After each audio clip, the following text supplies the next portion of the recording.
오늘 자다면은 좀 색다른 문제에 대해서, 좀 색다른 문제는 아니지만 우리가 평소 간과한 문제에 대해서 한번 짚어보고 전문가님들의 방안을 찾아서 좀 이렇게 우리가 해법을 풀어나가려고 그러는데, 그동안 국회 문제 그러면은 국회가 법을 안 지킨다, 저희들이다, 폭력이다, 생산성이 낮다, 이런 문제가 주로 제기됐고 의정 감시 활동도 그런 측면에서 이루어졌습니다.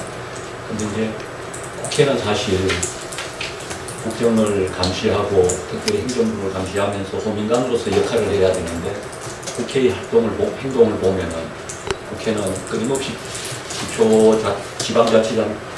지방자치제가 실시되고 나서도 원수를 늘리고 보좌관 수를 처음에 도입할 때는 1명이었는데 지금은 거의 9명으로, 국회의원 회관은 옛날에 KBS에 있을 때는 정말 그냥 거기서 잠깐 일 볼 그런 공간이었는데 지금은 45평으로 늘었고, 그 다음에 보좌관은 늘리면서도 입법조사처, 예산정책처, 사무처의 법제실, 국회 도서관 이런 식으로 계속 늘리고 있습니다. 그래서 시민들의 삶은 계속 좀 팍팍해지고 있는데, 국회의원들은 그런 거하고 전혀 무관하게 예산을 늘리고 인력을 늘리고 시민들 입장에서 보면 좀 어려운 생활을 하는 거죠. 그래서 국회의원들이 그런 여건이 주어져가지고 정말 국민을 위해서 좋은 일을 하고 가치 있는 일을 하면은 이거는 우리가 감내할 수 있는 일이지만, 국회의원들의 행태라든지 국회가 지금 저지르는 행동을 보면은 정말 지금 견제할 방법이 없습니다. 그래서 사법부나 행정부는 국회에서 견제할 수 있는데, 정말 국회를 다른 데서는 이런 문제를 제기하지 않기 때문에 우리 시민단체에서 시민들이 좀 나서야 될 것 같습니다. 그래서 오늘 이 자리에서는 국회의 이기적인 행태라든지 국회가 다른 공공기관처럼 얼마나 비대해진 실상이 어떻고, 이런 걸로 인한 문제는 어떤 것이 있으면 이걸 어떻게 풀어나갈지 오늘 각계의 전문가님들 모시고 의견을 듣고 여기서 더 좋은 방안을 찾아내서 이걸 사업으로 추진하려고 그럽니다. 오늘 좋은 말씀 좀 해주시고, 오늘 나오신 분은 성대 로스쿨의 교수이자 바른사회시민회의의 사무총장이신 김민호 박사님, 또 저 옆에는 지금 대학생이자 바른사회 대학생연합회장을 했던 김영욱 학생, 제 좌측에는 국제변호사로 일하시는 송동정 변호사님, 그 옆에는 나라정책연구원 김감동 원장입니다.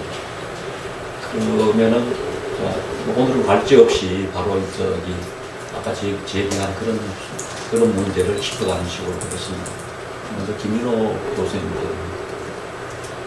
먼저 시작을 부탁드리겠습니다. 어떤 질문을 해주세요. 제가 저는 많은 시민들께서 국회에 대해서 불편하게 생각하는 것이 국회의원들이 특권이 많다, 또는 국회의원들의 보수가 많다, 또 보좌 인력이 많다, 이런 지적들을 많이 하시잖아요. 근데 과연 이게 많아서 그런 것입니다. 급여 문제 같은 경우에 그러면 급여가 대기업에 비해서 국회의원이 많다는 얘기인지, 아니면 행정부에 비해서 국회의원이 많다는 얘기인지, 또 보좌 인력 같은 경우에는 국회의 행정부의 장관이나 국장에 비해서 보좌 인력이 많다는 것인지, 이게 비교치를 가지고 정확한 어떤 검증을 가지고 많다, 적다를 얘기하는 것이 아니라 국회를 바라보는 국민들의 감정인 것 같아요, 감정. 그러니까 다시 말해서 정말 국회의원이 받는 보수가 많다, 그러니까 그 보수를 깎아라.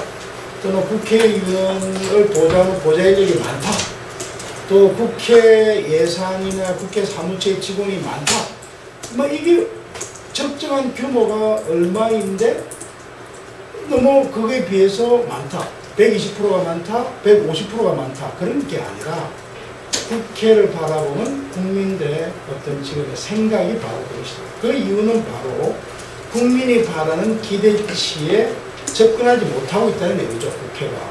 그것 때문에 있는 문제이기 때문에 근본적인 것은 저는 항상 주장합니다. 뭐 국회의원의 보수를 몇 퍼센트 깎는 게 중요하다든지 또는 보좌 인력을 몇 명을 과문하는 게 중요하다. 또 국회 예산을 뭐 얼마큼 줄이는 게 중요하다. 그게 중요한 게 아니고 정말 국회가 국민이 바라는 수준으로 일을 좀 해라는 거죠. 일을 해라. 그게 핵심이에요. 일을 해라.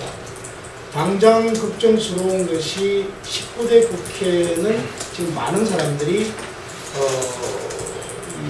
사석에서 농담 비슷하게 내기를 해요.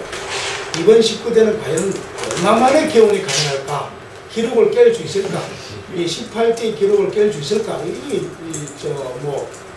얘기를 하는데 통진당 사태도 있고 지금 또 새누리당 민주통합당에 지금 박지원 대표, 박근혜 또 전 비대위원장 또 법정 공방 등등 해서 19대가 아마 18대의 기록을 깰 수도 있지 않을까 이런 얘기도 하고 합니다만 그래서 다시 정리하면 우리가 두 가지 측면에서 접근을 해볼 필요가 있다. 하나는 국회가 정말 우리가 다른 행정부나 민간 부분에 비하여 비대전능가에 대한 객관적인 평가가 하나 필요하고요.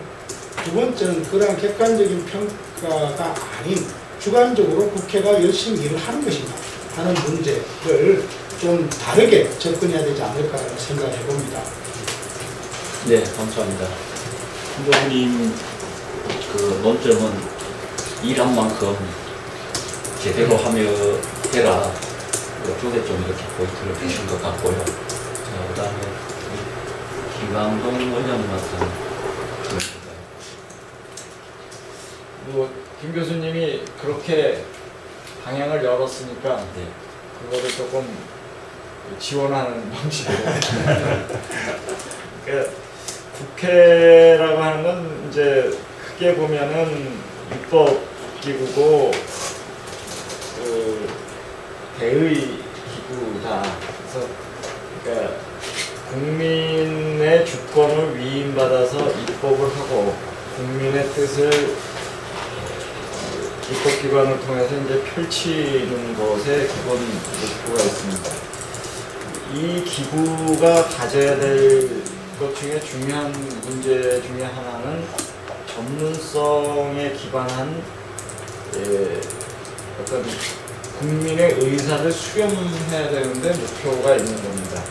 근데 지금 김 교수님이 지적을 한 것을 조금 더 뜻을 살린다면은 그러니까 국민의 뜻과 전문성을 반영을 해서 그걸 가지고 입법을 혹은 제도화를 하고 행정부를 견제를 해야 되는데 그 방향이 오히려 전문성을 해치거나 국민의 의사에 반하는 행위를 하기 때문에 우리가 그 비용의 과다 여부를 떠나서 비용이 매우 과다하게 평가받는 것이고 문제는 저효율이다. 국민의 의사수렴에 책임이나 역할을 다하지 않는다. 그리고 그 자신들이 전문성을 가지고 있지 않기 때문에 사회 각계에 학계라든지 과학을 하는 사람이라든지 행정부라든지 이런 제도적 전문성에 기반한 제도적 뒷받침을 가진 기구나 관련된 제도를 통해서 그 의견을 수렴해야 되는데 오히려 전문성이나 이 경험성이나 과학성을 짓밟거나 거기에 반하는 방향으로 가기 때문에 이 문제가 한국 사회에서 커다란 문제점으로 되어 있다. 국민 통합을 시키고 국민의 의사를 표출시키고 또 우리 사회가 가야 될 길을 여는데 도움을 주지 않고 사회를 분열시키고 그 전문성에 반하는 그 행위를 하고 또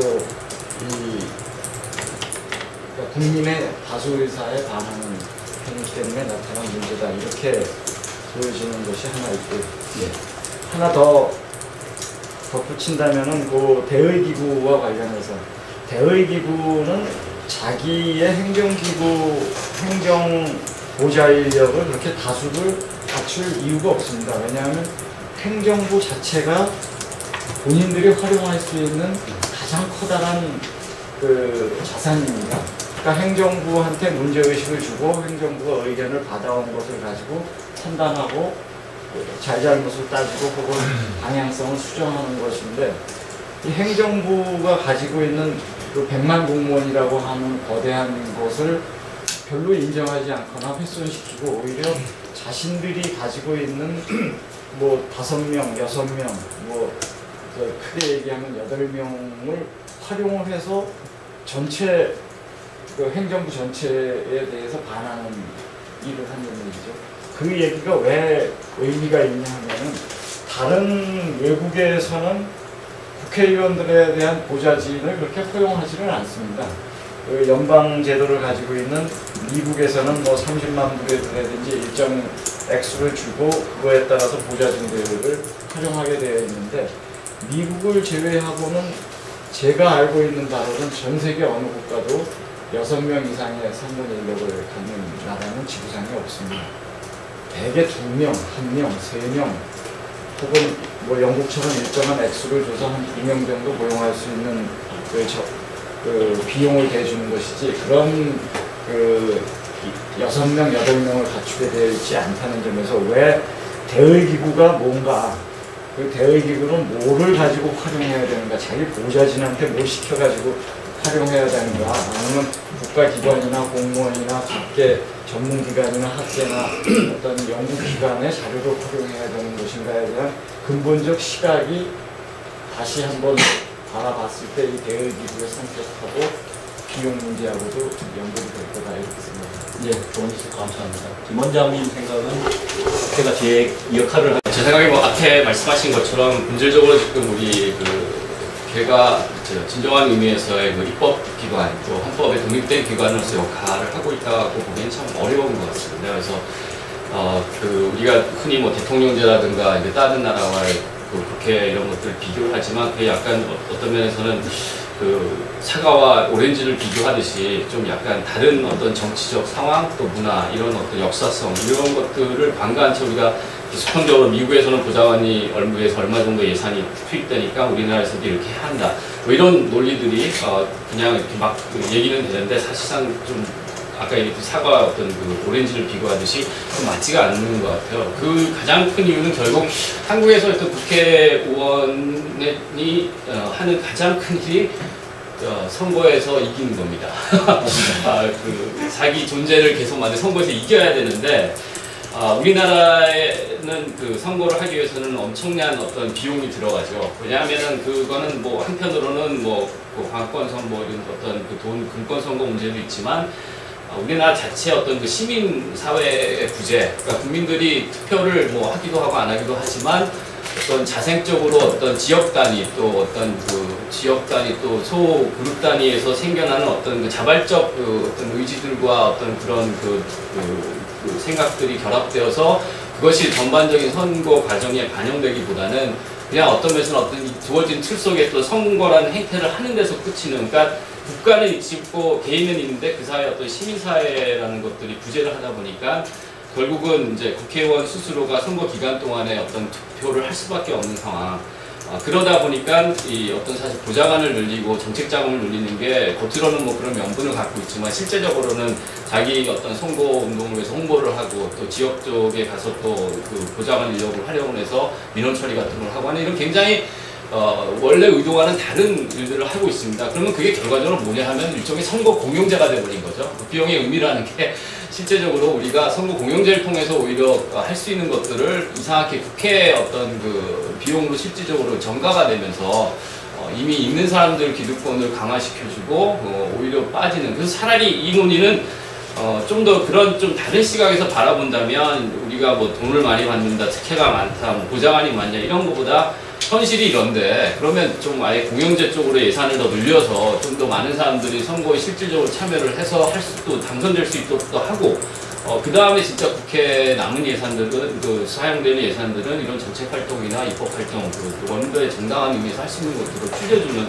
좀 지킬 수 있는 그런 어떤 실질적인 내용을 갖고 우리가 좀 상황을 봐야지 매번 뭐 돈을 어떻게 1억 이상 받느냐, 보좌관이 왜 또 하나 늘어났느냐, 또 그 다음에 왜 정책 자금이 또 몇천만에서 몇천만 또 올랐느냐, 이 논의에서만 머물러 있다면 어떤 한국 정치 현실을 우리가 좀 정확히 반영하지 못하는 또 대안들만 지속적으로 나오고 또 지역적인 그 어떤 그 수술을 인한 어떤 법안 통과 정도로 또 끝나지 않을까, 그런 좀 우려가 있습니다. 예. 그러면 선거 공영제 다시 한번 얘기할 기회가 있겠습니다. 네. 그 필요성. 뭐 저는 그 공영제 찬성 여부를 떠나서 아니라 이 예. 성격 자체가 그렇기 때문에 우리가 만약 공영제를 타협하든 간에 이것이 지금 누수되고 있는 형상을 우리가 바로 바라봐야 그거에 대해서도 우리가 정책 자금을 뭐 줄여야 된다, 뭐 보장을 줄여야 된다, 이런 논의가 아닌 사실상 이거는 잘못 용도가 사용되고 있다라는 것들을 정확히 해야 된다. 알겠습니다. 자, 그 다음에 우리 바드레온 대표를 역임했던 김영욱 그 청년, 안 그러면 좀 그 대학생으로서 국회를 또 이제 보는 시각이 우리하고는 조금 다를 수 있겠는데 색다른 시각에서 한번 좀 좋은 의견을 주시죠. 근데 저는 박사님이랑 교수님들께서 변호사님이랑 말씀해주신 내용에 다 공감을 하고요. 그리고 말씀해주신 내용이 다 맞는데 그 부분에 대해서 이제 청년의 입장을 잠깐 말씀을 드리면 그 전문적인 부분보다는 이제 과연 국회가 그동안에 그만한 지금의 대우를 받을 수 있을 만한 그 역할과 행동들을 충분히 했나에 대한 문제가 더 큰 것 같아요. 그 안에 부분에 있어서는 그 뭐 보좌관 인력 문제나 뭐 임금 문제나 이런 부분을 충분히 논의될 수 있는 부분이 많은데 과연 그만한 대우에 대해서 국민들이 납득할 수 있는 수준까지 왔는지, 그리고 국회의원들 그만한 영향을 발휘해서 입법의 문제에서 충분히 역할을 했는지에 대한 부분이 더 큰 것 같습니다. 특히 뭐 어제 그 제2의원회관 그 영상이 나왔는데 탕제실이 따로 있다고 해가지고 또 그 밑에 엄청난 인터넷상에서 여론들이 많이 있더라고요. 그 부분에 있어서 충분히 국민들이 공감할 수 없는 부분이 있으니까 국민들이 그만한 불만과 표출을 한다고 생각을 합니다. 또한 그 아까 송근종 변호사님께서 말씀하신 것처럼 그 보좌관 정책을 이제 보좌하기 위해서 이제 인력을 대거 확충을 해서 이제 9명이 됐는데 그 부분에서 과연 국회의원회관에서 일하는 비서와 보좌진들이 과연 그 9명이 다 있느냐? 절대 아니라고 생각을 합니다. 분명히 대부분 지역 행사와 지역구 관리를 챙기기 급해서 대부분의 인력들이 지역 행사에 올인을 하고 있는 상황에서 또 막판 선거 앞두고 1년 전부터는 한 명 빼고 거의 다 내려가는 이 실정에 과연 그 9명의 보좌관들이 진짜 필요한지 그 부분에 대해서 충분히 논의할 수 있는 부분이 있다고 생각을 합니다. 그리고 국민들이 얘기를 했었을 때 그 부분에 대해서 지적을 했었을 때 엄청난 핑계인 그 보좌를 한다, 입법에 관련된 그 전문성을 살리기 위해서 그 인력을 확충했다는 그런 핑계는 이제 더 이상 용인되지 않는 거라고 생각이 듭니다. 예. 지금까지 논의는 대충 국회 예산이라든지 인력이라든지 여기에 대해서는 상대적인 비교 척도가 마땅치 않고 외국하고 단순하게 비교해서는 의미가 없으니까 우리가 1차적으로 관심을 가져야 될 것은 개원이 제 역할을 하게 하는 방법, 그게 어떻게 보면은 개인이 이제 국가적인 접근 방법이라는 얘기하고 우리의 특성이 있다고 하더라도 국회 보좌진, 그 의원 개인 보좌진은 물론이고 계속 늘어나는 그 사무처 쪽의 보좌진 이런 거에 대해서는 좀 검토해볼만 하다, 그런 쪽이 되겠습니다. 그러면은 사실 확인 때문에 말씀드리는데 정확하게 지금 내가 알고 있는 거는 국가공무원 정무직으로 6명과 인턴 2명, 8명으로 알고 있거든요. 7명이나 9명입니다. 그 정무직 공무원으로 7명에 인턴 2명. 그럼 또 바뀌었구나. 소비하면 계속 늘어나요. 알겠습니다. 예, 그런데 이런 거 있습니다. 이제 청년 쪽으로는 우리가 국회의원의 보수가 행정보다 민간에 비해서 많은 것이냐, 적은 것이냐, 그럼 보좌 인력이 적정한 것이냐, 이런 거에 대해서 산술적인 비교보다는 국회가 열심히 일을 해야 된다는 걸 할 수도 있지만, 그러나 이것도 달라요. 뭐가 다르냐면 좀 다른 얘기입니다만은 우리가 형사정책학적으로 보면은 독살이래요. 독살이라는 게 왜 생겼냐 그러면 이 국가에서 뭡니까 형벌을 집행하면서 사약이라는 걸 이 사약이라는 걸 내리다 보니까 그것 때문에 독살이 나요. 그 말이 무슨 얘기냐면 이 국회가 국회의원의 보수나 어떤 그 특혜나 이런 것들에 대해서 신경을 굉장히 많이 써야 되는 게 이게 바로 어디로 연결되냐면 지방의회로 다 연결이 됩니다. 정말 어이없게 지금 전직 국회의원들에 대해서 120만 원 연금에 대해서 전 국민이 분노하고 있는데 어이없게도 지금 지방의회에서는 전직 지방의원들의 연금에 대해서 좀 논의를 합니다.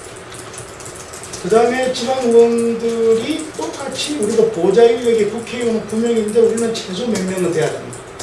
국회의원의 보수가 얼마인데 우리도 최소 그만큼 일 안 하나 똑같이 일한다. 우리도 국회의원 못지않게 몸싸움하고 다 하는데 왜 우리는 그만큼 안 짓느냐.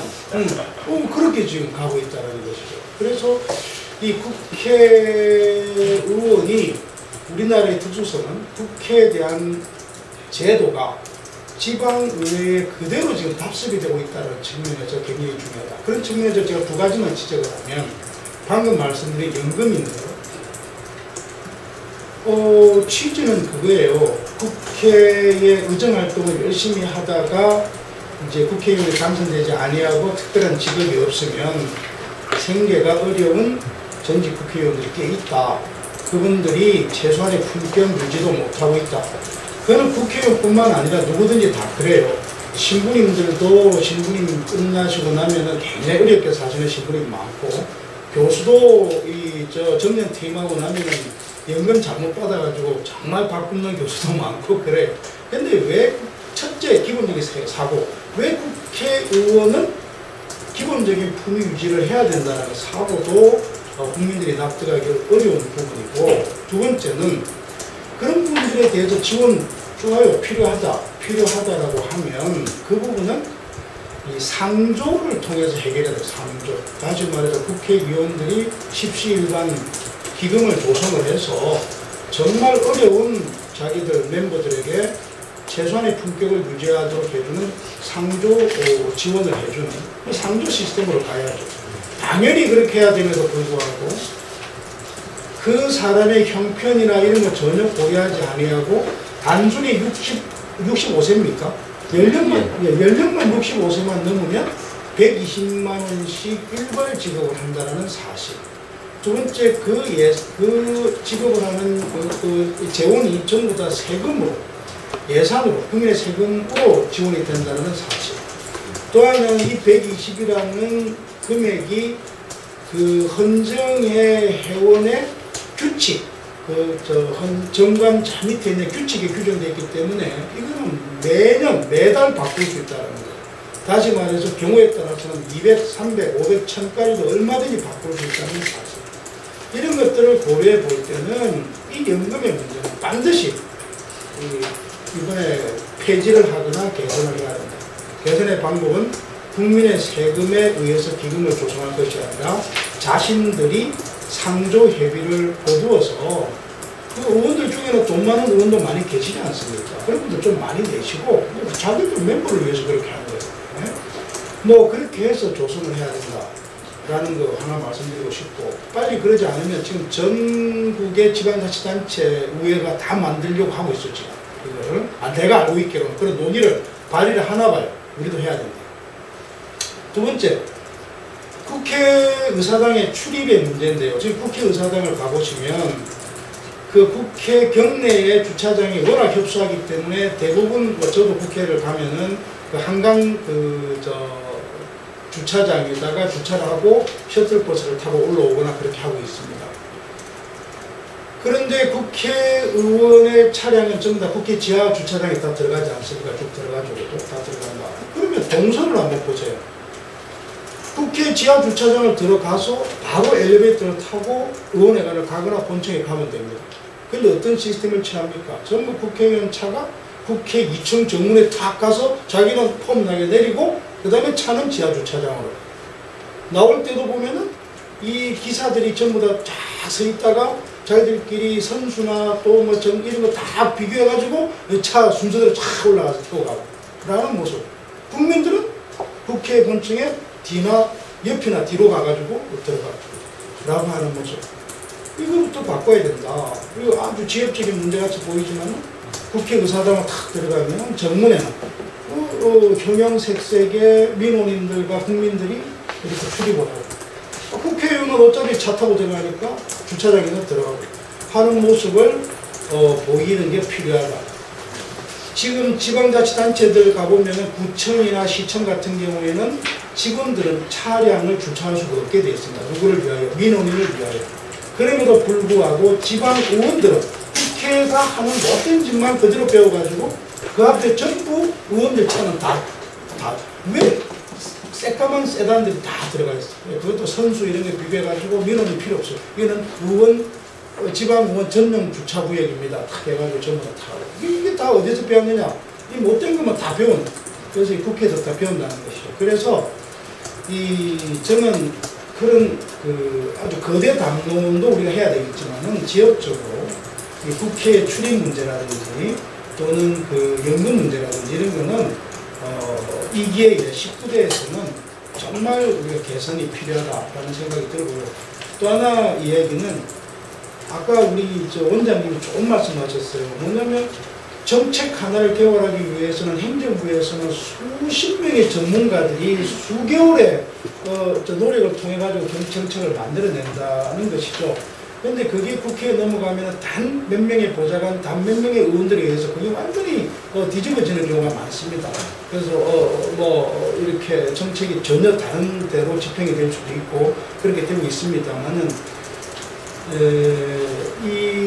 이게 제가 하나 제안하고 싶은 게 대한민국 국회의원의 법적 지위가 뭐냐? 헌법이 보장하는 법적 지위는 저는 입법자라고 생각합니다. 입법자라고 생각하는데 국회의원의 입법 기능은 거의 행사하지 않고 있습니다. 거의 입법 기능은 정부가 법안을 만들어서 주면은 그냥 이름만 의원 입법으로 통과를 하는 것이지 거의 입법 기능을 행사하지 아니하고 대부분의 기능을 어디에 쓰고 있냐면은 옴부드만 기능을 하고 있어요. 아까 말씀드린 민원 해결. 국회의원이 왜 민원을 해결합니까? 국회의원이 민원을 해결하는 옴부드만의 기능을 하는 이유는 바로 송 변호사님 말씀하신 것처럼 득표활동이죠. 차기 선거를 대비한 지역구 주민들에 대하여 득표활동. 그러다 보니까 이제는 주객이 전도됐습니다. 대한민국 국회의원은 입법의 기능을 하기 위해서 두었는데 그거보다는 옴부드만과 민원 처리자의 기능을 하다 보니까 사람이 부족하죠. 민원 처리하고 하니까 사람이 부족하죠. 그래서 이러한 대한민국 국회의원에 대한 법적 지위를 분명히 하고 거기에 대해서 국민적 인식도 분명히 할 필요가 있다. 지금의 대목에서는 그런 생각이 듭니다. 예, 다음 분 제가 아까 연이어서 말씀드리고 싶은데 이번 문제는 저는 몰랐습니다. 7명으로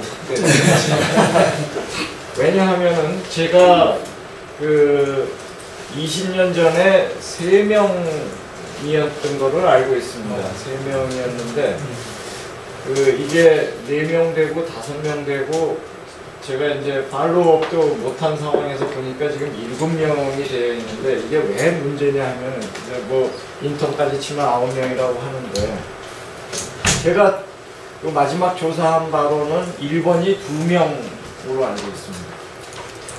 독일도 2명으로 알고 있어요.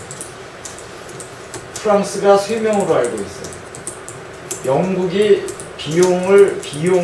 미국 비슷하게 총괄 비용을 줄 때 그 비용에서 범위에서 쓸 수 있는 사람이 2명 내지 3명으로 알고 있어요. 다시 얘기하면은 전 세계에서 가장 국가 규모도 크고 잘 산다는 나라들이 대개 2명에서 3명 범위에서의 보좌진 서포트를 받도록 되어 있습니다. 이게 어떤 문제를 얘기하는 거냐 하면은 행정부는 집행부, 행정부는 행정부대로 있고 국회는 국민의 의사 수렴입니다. 그 수렴을 통해서 의견을 제안하는 거고 문제 제기를 하는 것이지 어떤 집행부에 준하는 조직을 갖춰놓고 거기에서 자신들의 어떤 정책이나 입장이나 이거를 만들어내는 문제가 아닙니다.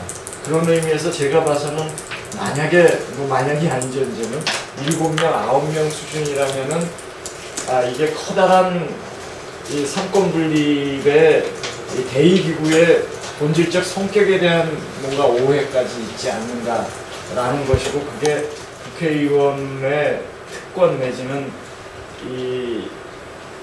오히려 이 정부의 전문성이라고 하는 본질을 해치는 원인이 될 수도 있겠다. 그것이 순기능적인 것보다는 역기능적인 것이 있겠다.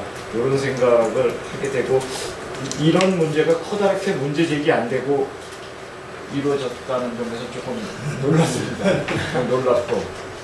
이분 변됐습니다. 한명 변됐습니다. 그리고 이거하고 조금 관련된 문제인데, 국회의원들이 국회 활동, 다시 얘기하면 상임위 활동에 관심이 없어요. 예. 관심이 없는 것하고 이제 다 연계된 건데, 대개 당직에 관심이 많습니다. 뭐 사무총장이다, 뭐 수석 부대표다, 뭐 사무부총장이다, 뭐 홍보본부장이다. 국회직에 관심이 많다는 것은 왜 국회직에 관심이 많을까를 생각해 봐야 되고, 또 다른 의미에서 이 보좌진이 많다는 얘기는 보좌진과 정당 활동을 통해서 할 수 있는 거는 정책 수립이나 입법 활동이 아닙니다. 그 본질이라고 하는 거는 대개 정당 간의 일종의 정치 투쟁이거나 자기의 리일렉션, 재선거를 위한 자기 지역구 활동에 갈 수밖에 없습니다. 그 얘기는 국민들이, 이 사람들이 4년 동안 이 국민의 정치적 의사수렴과 정책 수립, 법안을 만들어서 제도 개선을 하는데 집중을 하라고 하는데, 거기에는 전혀 인력이나 국고보조금이나 이런 것이 관심이 없고, 국회직이나 자기 보좌진 지역에 관심을 가게 했다는 얘기는 국회의 본질적인 기능에 반하는 다른 행위를 지원하는 거나 마찬가지입니다. 이거를 왜 말씀드리냐 하면은, 대부분의 나라에서 정당에 대해서 국고보조금을 지원하지 않습니다. 그거는 본인들이 정치적 의사수렴을 하기 위해서 당원들이나 정치적 지지계층으로부터 지원을 받아서 자기 정치활동을 하라고 되어 있는 거고, 모든 국가의 국고보조금은 국회의 상임위원회 활동에 집중되도록 되어 있습니다. 상임위원회가 돈이 많으면, 좀 속된 말로 얘기해서 돈이 많으면 그 돈을 쓰기 위해서 상임위원회에서 청문회도 하고 용역도 맡기고 소위원회 활동도 하고 전문가들 의견도 듣고 수십 개의 상임위 활동을 중심으로 국회가 돌아가도록 되어 있습니다. 근데 상임위에 돈을 주는 것을, 그러니까 국고보조를 제한하고 그걸 자꾸 정당 보조금이나 국회의원들 개인 소속 공무원들을 고용하게 만들면은 상임위 활동은, 그러니까 정상적인 정책이나 입법 활동은 제도적 자체가 그거를 소홀히 하게 만드는 원인이 되는 것이고, 국고보조금을 준다는 얘기는 당이나 개인한테 국고보조금을 준다는 얘기는 그거를 활용해서 활동할 수 있는 자기의 재선 활동에 투입하도록, 혹은 정당 대립과 정당 투쟁에 투입하도록 제도적으로 그거를 인센티브를 준 거나 마찬가지이기 때문에 저는 놀랍습니다. 예. 여기서 아까 이제 크게 지적된 부분도 있지만, 아까 우리 김 교수께서 말씀하신 것처럼 이 연금 문제라든가 이사당 출입 과정에서 나타났던 그런 권위적인 모습, 이런 것들 좀 약간 구체적인 이슈를 놓고 본다면, 일단 그 문제가 결국 규모는 늘어가는데 그 규모가 늘려가서 사용하는 데한 내역에 대한 감사, 그 다음에 거기에 대한 구체적인 어떤 그 사용 지침, 이런 것들이 좀 더 정치화되지 못되다 보니까, 많은 의원들이 지금 18대 의원들 지난달에 대부분 아마 해외를 갔다 오셨을 거예요. 그래서 왜냐하면 남은 정치자금 이런 걸 또 다 써야 되니까 이런 식으로 또 써버리고, 그 다음에 무슨 지역 활동이라고 한 것들이 대부분 밥 먹고 하는 이런 어떤 행동들 이런 것들이 되다 보니까 국회가 그 행정부를 견제할 때는 상당히 아주 뭐 정치한 법을 만듭니다. 요새 뭐 돈을 시민사회에다가 뭐 이렇게 준다고 할 때 뭐 그 비용이 어떻게 사용됐는지 뭐 사진까지 찍어서 첨부시켜라, 뭐 연출을 다 찍, 이렇게까지 아주 엄격하게 하면서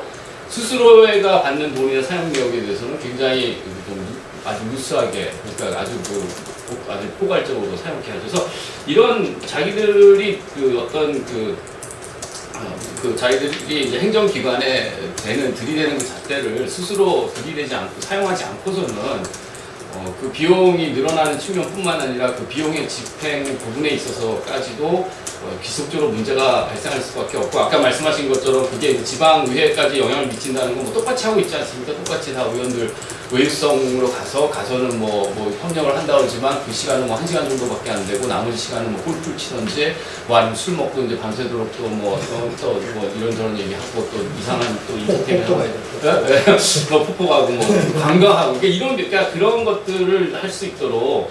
근데 문제는 이제 입법기관이다 보니까 이거를 법률적으로 스스로 항상 그게 문제죠. 스스로 이쪽에 말하면 이해충돌인데 스스로의 어떤 그 이익을 위해서 스스로가 또 어떤 그 선거권과 어떤 그 투표권을 행사할 수 있다는 그 구조 자체가 사실 국회의 문제인데 이거는 아예 그냥 입법적으로 좀 별도의 그 감사기구가 좀 있어서 국회 스스로가 할 수 있도록 하는 어떤 커다란 통의 어떤 입법을 하든지, 아니면 최소한 이런 그 뭐 정책 자금을 늘리든 보좌관을 늘릴 때는 아주 그 자기들이 그 행정부에 요구하는 수준의 어떤 디테일한 어떤 그 집행 내역들과 과정과 절차와 감사를 갈 수 있도록 하는 그러한 어떤 그 여론의 압력이 좀 필요하지 않을까 생각합니다.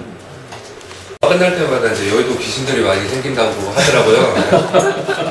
근데 이제 제가 얼마 전에 이제 선배를 만났는데, 선배도 이제 보좌진으로 있는 선배가 얘기를 하는 게, 이번에 19대 국회 선거 딱 끝나고 보좌 직원들 중에 아직 의원실별로 들어가지 못한 인원이 지금 한 1,500명 정도 된다고 얘기를 들었습니다.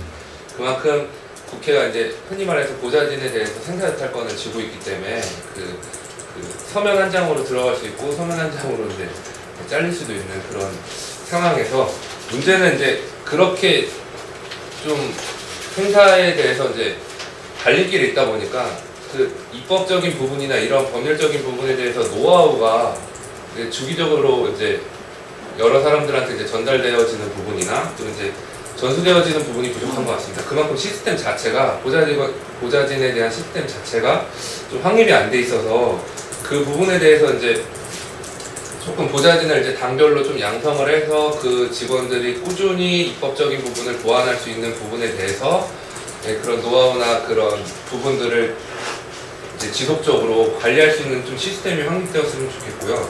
그리고 그 부분에 대해서 이제 정당에서 좀 체계적으로 준비를 해야지, 지금처럼 이렇게 무턱대고 정무적인 부분에 치중하고 정책적인 TO를 정무적인 부분에 집중적으로 투입하다 보면 결국은 계속 이게 19대뿐만 아니라 20대, 21대까지 계속 지속될 것으로 보입니다. 그래서 아까 말씀드린 것처럼 조금 정당별 보좌진에 대해서 육성할 수 있는 그런 센터나 이런 부분에 대해서 조금 관심이 필요하다고 생각합니다.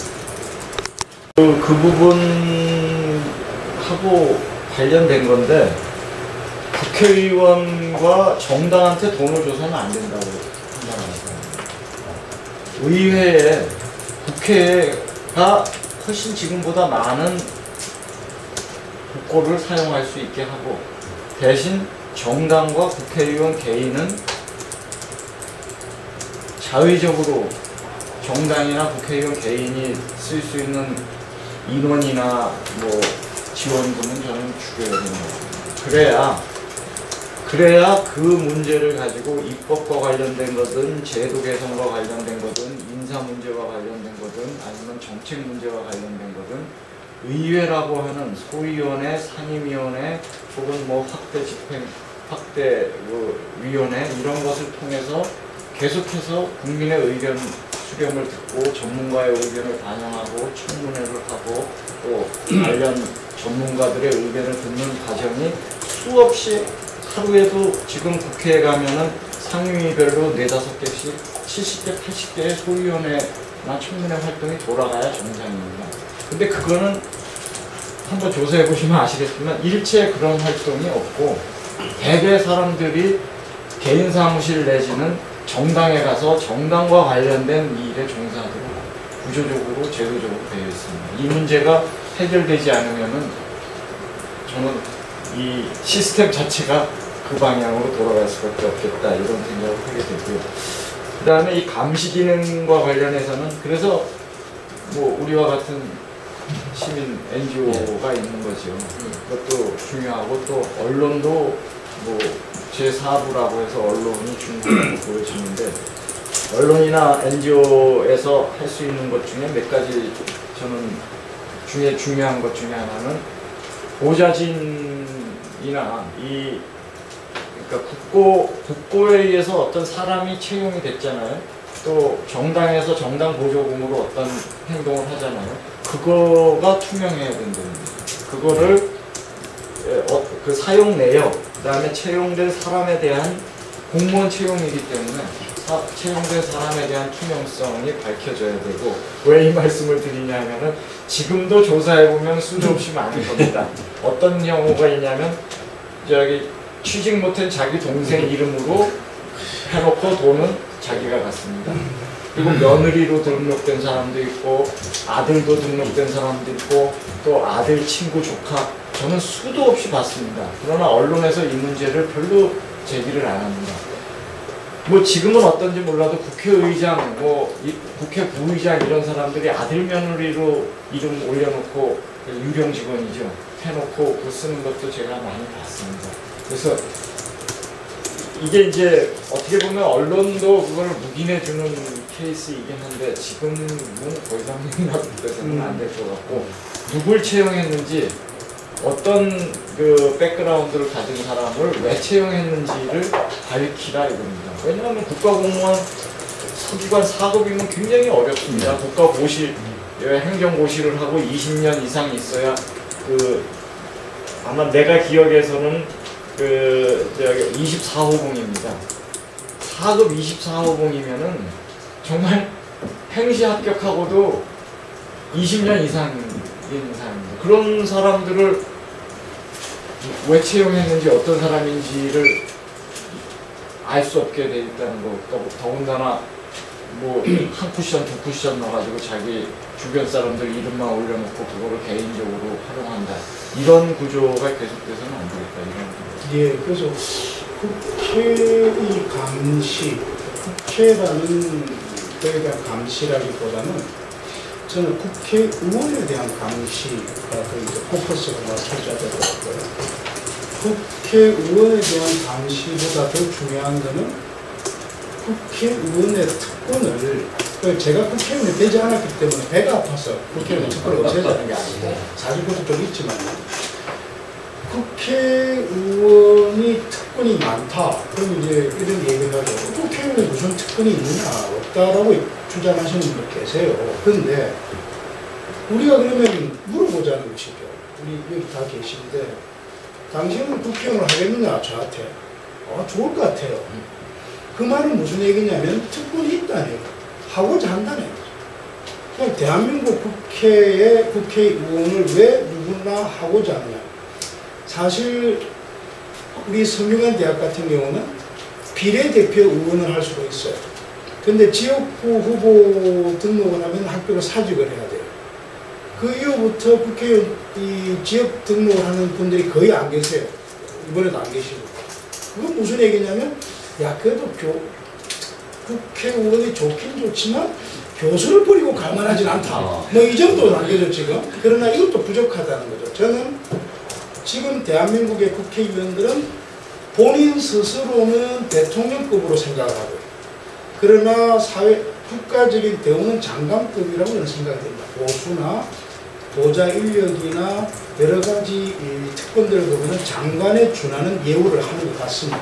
예컨대 우리가 공항에 기빈실을 이용하는 거라든지 이런 걸 다 보면 장관급에 준하여 예우를 하는 것 같고요. 그럼 과연 대한민국 국회의원을 장관에 준하여 예우를 해야 될 이유가 무엇일까?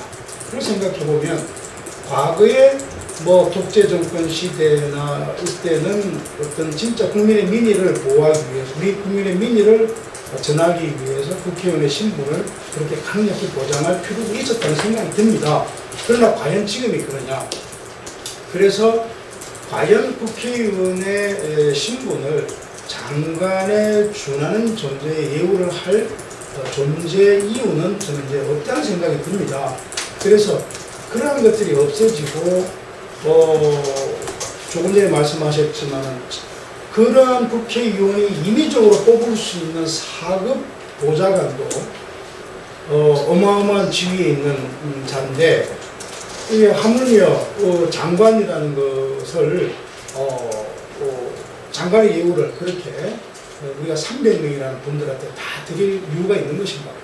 그래서 국회의원의 어떤 신분을 예우를 좀 더 이제는 떨어뜨릴 필요가 있다. 그게 뭐 억하심정으로 내가 국회의원이 안 됐기 때문이 아니라 그렇게 하면 역설적으로 국회의원에 대한 특권을 줄이면 국회의원의 비리나 국회의 부조리나 문제점이 오히려 줄어들 것 같은 그런 생각이 듭니다. 그래서 그걸 좀 줄일 필요가 있다. 저는 생각이 들어요. 말씀하신 것처럼 여러 가지 내용들이 나왔지만 조금 우리 사회에서 이제 민주화가 된 이후에 이제 많은 발전이 있었죠. 정치적으로 발전이 있었고, 근데 사회적으로 주로 논의되는 내용들은 지금 단계에서 그럼 우리 사회가 조금 더 발전하기 위해서, 정치적으로 발전하기 위해서 뭐가 필요한가, 이런 때 보통 이제 대통령제 문제에 있어서 뭐 단임제다, 뭐 좀 제왕적 대통령제다, 이런 논의들이 많이 담론의 어떤 중심을 잡고 있는데, 제 생각에는 물론 이제 그 부분도 좀 더 진행이 돼야겠지만, 이 국회 개혁, 이 이슈가 이제는 정말 우리 사회의 어떤 민주주의가 좀 더 성장을 하고 제대로 된 대의제가 실현되기 위해서는 반드시 개혁돼야 된다. 그런 어떤 그 담론들이 좀 사회에 많이 더 퍼질 수 있도록 언론과 이제 이런 NGO 시민단체들이 좀 더 적극적인 역할을 해야 될 것 같고요. 그게 이제 그런 담론이 또 이렇게 퍼져나가려면 우리가 단순히 뭐 또 돈을 많이 받고 있다, 뭐 너무 특권층이다, 이런 어떤 부분들도 중요하지만 좀 더 이게 우리 사회의 어떤 그 선진화, 또 민주주의의 성숙도를 높이기 위해서 또 좀 더 깊이 있게 하게 만들기 위해서 국회가 다른 모습으로 이제 바뀌어야 된다 하는 그런 어떤 여론의 압력들이 결국은 아까 말씀하신 그런 여러 가지 구체적인 사례들을 갖고서 나오지만 그 결과는 결국 우리 사회의 어떤 정치 수준을 높이기 위해서 필요한 것들이라는 것을 좀 국민들이 더 인식을 해서 이 부분들에 대한 문제의식을 갖고 투표를 하거나 또 어떤 자기들의 그 어떤 언론을 표시를 할 때 좀 더 적극적으로 국회 개혁에 대해서 좀 힘을 실어줄 수 있도록 그렇게 하는 부분이 좀 필요하지 않을까 생각합니다. 저도 뭐 앞에서 다 말씀해 주신 거에 대해서 다 공감을 하고요. 이제 뭐 감시 기능이 제일 중요할 것 같은데 지금 현재 시민단체에서 좀 주도적으로 할 수 있는 부분은 아마 국정감사 감시가 제일 큰 것 같습니다. 그래서 국감이라는 국회에서 제일 큰 행사 때 시민단체들이 적극적으로 이제 모니터링을 하고 그걸 대한 평가를 하고 이제 의원들에 대한 개개인에 대한 평가, 이제 투표한 뭐 잘한 의원에 대해서는 상도 주고 있는 걸로 알고 있는데 이제 그런 게 이제 좀 국회 전반적인 부분에 대해서 이루어져야 될 것 같고, 또 아까 앞에서 말씀하신 김용 총장이 말씀하신 대로 이제 국회의원 개개인별로 이제 포커스가 맞춰져야 되는데, 제가 지금 안 그래도 좀 급히 좀 찾아보고 있었는데 예전에 해외사례에서 보면 시민단체가 그렇게 평가하는 데가 한 군데 있었던 걸로 알고 있습니다. 제가 나중에 좀 더 조사해봐야 되는데, 저도 얼핏 봐서 출석 그리고 뭐 활동상 뭐 이런 거를 다 전반적인 부분에 대해서 전체적으로 평가를 해서 의원들에 대한 평가 지수나 뭐 이런 거를 내고 있는 시민단체가 해외 사례에 있었던 걸로 알고 있는데, 좀 그렇게 이제 저희 이제 시민단체들도 좀 그런 식으로 포커스가 좀 바뀌어져서 국회의원들에 대한 평가와 국회에 대한 평가가 이루어져야 되지 않을까라고 생각합니다. 예, 엔간한 그 방안이 나온 것 같은데요. 한 시간은 한 10여 분 남았습니다. 제가 이제 나온 얘기를 정리하면서 제 얘기를 들으면서 그러니까 이런 아이디어 여러분이 또 마지막으로 한 텀 돌아가면서 해주시면 좋겠습니다. 근데 지금 제도적인 방안으로는 적어도 의원 보좌진이라든지 어떤 정당에 관한 국고 보조금이라든지 이런 것들은 제도적으로 좀 정비할 필요가 있고, 그 다음에 또 제도적으로 그 감시하는 가장 좋은 방법은 투명성을 높이는 거니까, 예를 들면 의원 보좌진, 옛날에 국회법을 참 보좌진에 관한 법을 누가 고치면서 자기 배우자와 뭐 사촌 이내의 친인척은 뭐 보좌진으로 채용할 수 없다. 그걸 이렇게 하려고 하는 법안이 제출된 것 봤는데, 그보다는 차라리 김 원장님이 제기한 것처럼 뭐 배우자도 좋다. 그 대신 보좌진 채용하면 바로 공개하고 어디 뭐 자기 사촌 이내 금지하면 8,000원거든요. 사촌이나 8천이나 친구나 안 돼요. 아주 그리고 또 저는 이제 개인적으로는 국회의원들이 돈도 많이 쓰고 이러기 때문에 그냥 의정활동 뭐 이래가지고 자기들 보기 좋은 팜플렛만 이렇게 내세우는 것보다는 정부에서 그 공직선거법에 공개해야 되는 게 있듯이 의정활동이 1년이 지나면은 당신은 뭐 법안은 뭘 제출했고 상임위에는 뭐 했고 불참은 어떻게 했고 외유는 어떻게 했고 뭐 그다음에 모은 선거 자금은 어떻게 되고 이런 것만 일단은 공개 의무를 부여하고 공개만 충실해지더라도 훨씬 더 감시도 높아지고 그럴 것 같습니다. 자, 이제 그 지금까지 나오지 않은 좋은 의견이 있으면 마지막으로 한번 주시죠. 예, 그 마무리를 좀 거대 담론으로 말씀드려야 되는데 좀 저는 아주 어떻게 보면은 좀 뭐 우스꽝스러울 수도 있겠습니다만은 이런 제안을 하나 하고 싶습니다. 국회의원에 대한 평가를 아까 우리 김영욱 대표도 얘기했지만은 시민단체들이라든지 또 언론들에서 많이 하고 있지 않습니까? 근데 그 제1평가, 큰 중요한 평가 항목을 회의에 참석하는 시간으로 한번 우리가 했으면 좋겠다. 그게 무슨 얘기냐면 국회 회의록을 보면, 회의록이나 속기록을 보면 국회의원이 다 참석한 거로 되어 있습니다. 그런데 지금 저희가 국회의원이라고 가정을 했을 경우에는 위원장인 근데 신종익 위원장은 계속 앉아 계셔야 돼요. 그런데 여기는 아무도 없습니다. 아무도 없고 이제 발언 순서가 정해져 있겠죠. 그래서 김민호 의원이 발언할 순서는 제 보좌가 연락이 옵니다. 김민호 교수 의원 발언할 시간이다. 그럼 제가 와서 저기 보좌관 읽어주고 쭉 읽습니다. 그러고 나면 속기를 하죠. 그러면 가요 저.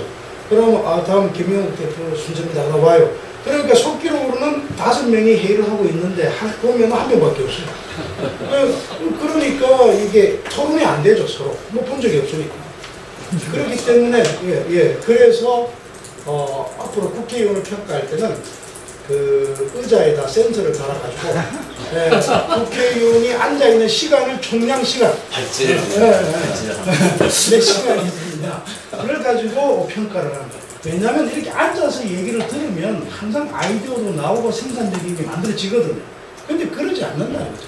국회의원은 그 외향이 국회의원인데 그렇지 않으나 보고 싶습니다. 네, 고맙습니다. 저는 뭐 결론 삼아 말씀드린 거를 집약하면은 그겁니다. 그러니까 정당 보조금을 폐지해야 된다. 그리고 국회의원에 대한 지원, 보조, 활동 보좌진을 축소해야 된다. 이게 매우 중요한 사항이라고 보고요. 이거를 절대액이나 그 액수를 줄이자는 것이 아니고 그걸 가지고 국회 상임위 활동으로 전환시켜야 된다. 국회 상임위 활동으로 그게 들어가면은 공적 활동이 됩니다. 합의에 의해서 쓰여지도록 되어야 됩니다. 국민 통합에 기여하는 방향으로 활용할 수밖에 없습니다. 정책이나 제도 개선에 쓸 수밖에 없습니다.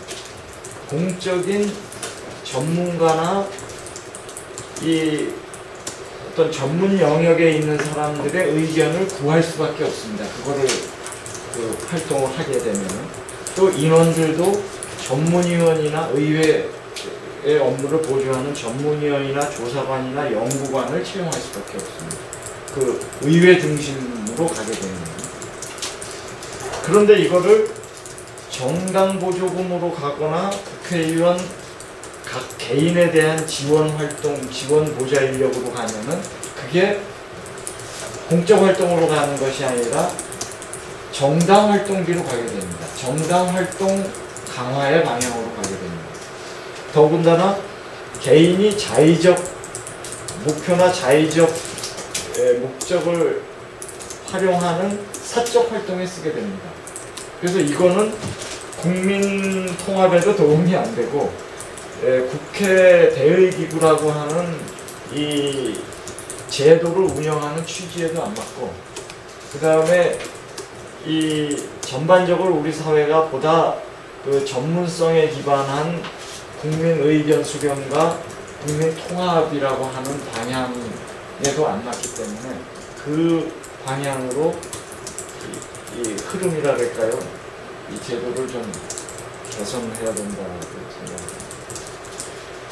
그러니까 사적 지원, 사적 자금을 줄이고 공적 자금을 늘려가지고 공공재로 또 그다음에 이제 투명성이나 이런 걸 높여가지고 유용이나 이런 걸만 정당이나 국회의원이 쓰도록 하는 것이 예. 아니고 국회에 수많은 소위원회를 만들라 이겁니다. 예. 뭐 법안이든 정책이든 뭐 예산이든. 그래서 그 소위원회 활동, 청문회 활동, 조사 활동, 상임위 활동을 통해서 합의로 어떤 일을 쓰게 하면 그게 다 공적으로 예. 하고 그거의 결과는 반드시 의사 수렴, 전문성, 공적 통합 활동에 기여하는 방향으로 나올 수밖에 없습니다. 예, 좋은 제안 고맙습니다. 네, 우리 말씀하신 것처럼 그런 전반적인 이제 방향의 전환이 있는 게 제일 바람직할 것으로 보이는데요. 근데 이제 당장 지금 현재 국회의원들이 스스로 이제 이걸 자기에게 필요한 예산을 확보해 나가는데 어떤 제도적 장치들이 없으니까, 그걸 제한할 수 있는 장치가 없으니까 최소한 뭐 국회의원 무슨 지원에 관한 법률 해서 거기에 만약 국회의원 스스로가 자기들의 어떤 지원성, 그러니까 뭐 보좌관을 늘리든 뭐 정책 자금을 늘리든 뭘 늘리든 할 때는 몇 가지 이제 원칙을 반드시 적용해야만 하는 뭐 투명성이라든가 감사 제한이라든가 이런 어떤 포괄적인 법률이 일단 통과가 되면 최소한 뭐 그것이 그들이 국회가 또 불가피하게 뭐 그런 걸 할 때에 그 원칙에 비추어서 할 수 있는 그러한 좀 제어가 가능하지 않을까 생각합니다. 그래서 조금 뭐 전반적인 정당으로 가는 비용을 좀 이렇게 국회로 하거나 이런 부분들이 너무 좀 힘들다면 최소한 국회 지원이나 국회의원 지원에 관한 포괄적 법률이 반드시 좀 통과가 되고, 또 이런 차원에서 한번 좀 우리가 좀 힘을 모아서 국회에 압력을 넣는 거는 좀 더 명분이 있고 현실성이 있지 않을까 하는 생각을 해봅니다. 네, 감사합니다. 김 대표. 아까 김인호 사무총장님께서 말씀해 주신 대로 시간을 아마 체크하면 국회의원들이 한 자릿수 시간대가 나오지 않을까. 아니, 공부하는 친구들이 이제 스탑워치로 이제 시간 체크하면 저도 한 8시간 앉아있는데 다른 생각하고 화장실 갔다고 물 마시고 하면 1시간 정도밖에 공부할 시간이 안 나오더라고요. 그건 또 아마 국회의원들도 개개인별로 그 정도 시간대나 나오면 아마 다행일 텐데, 아까 말씀드린 정보를 제가 찾아봤는데 독일 사례였습니다. 출석이나 이런 부분에 대해서 국회의원들 개개인들이 수행행정한 부분에 대해서 실시간으로 이제 정보를 알려주는 단체가 이제 시민단체로 있었는데, 그만큼 이제 시민단체에서도 이제 이번 감시 기능을 기존에 이제 국감에 포커스를 맞춰져 있던 거를 시간이나 출석 횟수, 그다음에 뭐 참여하는 부분에 있어서 활동 사항들을 좀 면밀히 평가해서 그거에 대한 정보를 유권자들이나 국민에게 돌려줄 수 있는 그런 시스템이 됐으면 좋겠고요. 그리고 이제 아까 말씀드린 것처럼 보좌진을 임용하는 과정에서 시인척이나 뭐 이런 부분 분명히 문제가 될 것 같고, 그 부분에 대해서 시스템이 정확하게 이루어지려면 정당별로 이제 보좌센터를 운영하는 게 좋지 않을까 생각합니다. 네, 감사합니다. 아마 국회의원에 대해서 시민들이 불만이 많은 큰 이유 중에 하나는 수당이 많고 그런 것도 있지만 국회의원들의 일거수일투족이 언론에 그대로 비춰지고, 그것이 이제 또 사람들의 법의식이라든지 지방의회나 정치를 꿈꾸는 사람들은 나도 저 정도는 해도 괜찮겠다, 저 정도는 얻어야 되겠다, 그런 엄청난 영향을 주는 게 사람들이 부담스러워서 국회를 개혁해야 된다고 생각하는 것 같습니다. 오늘 나온 좋은 말씀 우리 바른사회 사업으로 추진하는데 활용하고 또 모르는 거 있을 때는 또 자문도 좀 부탁드리고 그렇게 하겠습니다. 오늘 고마웠습니다. 네. 네.